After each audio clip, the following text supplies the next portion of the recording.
Hi vlog! Hi mga Inday! Another day, another mini vlog. For today's video nga mga Inday, abay eto at araw na nga ng Friday, kaya nga eto at nakapangpiin na nga si Bunso. Kakain na nga pala siya dyan mga Inday at nakapaligo, kaya nga eto at binihisan ko na nga pala siya. At pagkabihis ko nga pala dyan mga Inday sa kanya, abay eto na nga taalis na kami dahil papasok na nga siya sa eskwelahan. Ilabas ko na nga pala dyan mga Inday yung aking Montero, at nung makalabas na nga pala kami mga Inday, abay eto ang sabi ko nga kay Bunso ay ako na nga lang pala muna para nga magkasya nga kami. Tara ko nga lang pala dyan mga Inday yung gate at fast forward na nga at nakarating na nga pala kami sa may eskwelahan. At nung makarating na nga pala kami dyan mga Inday, eto hinatid ko na nga pala si Bunso. Pagkahatid ko nga pala sa kanya mga Inday, ay bumili nga lang pala ako ng ulamin nga namin para nga sa tanghalian, at pagkatapos ay eto nga tumuwi na nga rin pala ako agad-agad. Nung makapasok na nga pala ako dyan mga Inday sa may gate, abay eto at isinara ko na nga pala yung gate, at pagkatapos ay eto nga at pumasok na nga pala ako sa bahay. Inilagay ko na nga lang pala muna mga Inday dito yung aking biniling ulam, at eto nga at lilinisin ko nga lang pala muna yung aming lababo. Katapos ko nga pala dyan mga Inday na malinis nga yung lababo at saka nga mapakuluan na nga yung karne na pakukuluan ko, abay eto at tignan nyo naman talaga yung taas nga ng bahay ay talagang napakadumi na nga at talagang napakadami na nga sapot. Kaya nga eto at napagdesisyonan ko na nga pala siyang linisin. Ang kaso mo nga mga Inday, abay talaga naman napakaliit nga lang naman ng walis tambo na gagamitin ko, at hindi naman ako kalakihan, kaya kung ano lang nga abutin nga nitong walis tambo ay yun nga lang talagang malilinis ko. Pinagpatong-patong ko nga lang pala dyan mga Inday itong upuan para nga kahit papaano ay medyo nga tumaas-taas nga, at pagkatapos ay eto na nga at isinunod ko na nga pala ang paglilinis, at nag-start na nga rin pala muna ako dun sa may gilid, at pagkatapos ko nga matapos doon abay eto at isinunod ko na nga rin pala yung aming kusina. Tanggal ko nga lang pala dyan mga Inday yung mga nakapatong nga na appliances dito sa may ibabaw para kahit papaano mga Inday ay talagang maabot ko nga yung mga lilinisin ko nga. Pagkatapos ko nga pala doon mga Inday sa may malapit sa kusina, abay eto at isinunod ko na nga rin pala yung gilid. Pagkatapos ko nga pala dyan mga Inday, abay eto at tignan nyo naman at kahit nga papaano ay talagang luminis, pero yung pinakamataas talaga dyan mga Inday ay hindi ko na nga talaga kaya, at hindi na nga talaga kaya ng powers ko. Siguro nga mga Inday kung kakayanin ko yun, abay kailangan ko nga pang lumunok ng bato ni Darna. Charis.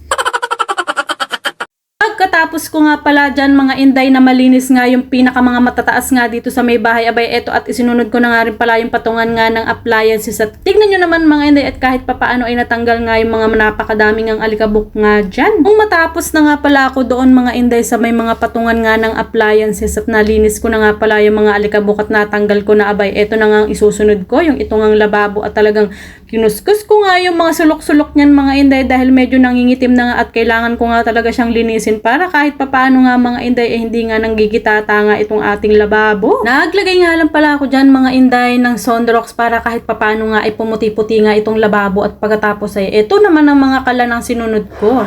Tinanggal ko na nga pala dyan mga Inday yung mga bakal-bakal, at pagkatapos ay nilabhan ko nga lang pala yung basahan at nilagyan ko nga rin ng sabon. Aba hindi pa nga ako talaga dyan mga Inday na kontento, at eto nga at nilinis ko nga rin pala yung taas dahil na nagmamantika nga. Pagkatapos nga pala dyan mga Inday sa may kalan, abay eto na nga at tignan nyo naman at kahit nga papaano ay talagang luminis nga itong ating lababo. Abay mamaya nga mga Inday ay talagang madumi nga na naman yan at magluluto nga na naman ng mami nyo dyan. Charis. Nung matapos na nga pala ako dyan mga Inday sa may lababo, abay eto na nga yung mga winalis-walis ko nga dito sa may taas, at saka nga pagkatapos ay nilinis ko na nga, at talagang tignan nyo naman mga Inday kung talagang gaano nga kadami nga na naman ang alikabok dito. Abay eto nga at araw-araw din naman talaga ako nagwawalis, pero hindi nga nauubusan nga ng alikabok. Pagkatapos ko nga pala dyan mga Inday, abay eto at tignan nyo naman at naglampaso pa nga rin pala ako dyan ng basahan, at naglagay nga rin ako ng downy para nga kahit papaano ay talagang bumango nga ang bahay. Abay baka nga magtataka kayo mga Inday, abay hindi po amin tong bahay at nangungupaan nga lang po pala kami dito sa may baba. Pagkatapos ko nga pala dyan mga Inday na maglinis nga sa buong bahay, abay eto na nga at tignan nyo naman at kinakaway na nga ako ng mga tiklupin ko. Abay talagang kailangan ko na nga rin pala siya dyan mga Inday na tiklupin dahil baka mapagkamalan nga na naman ng mga anak ko na labahan nga iyan.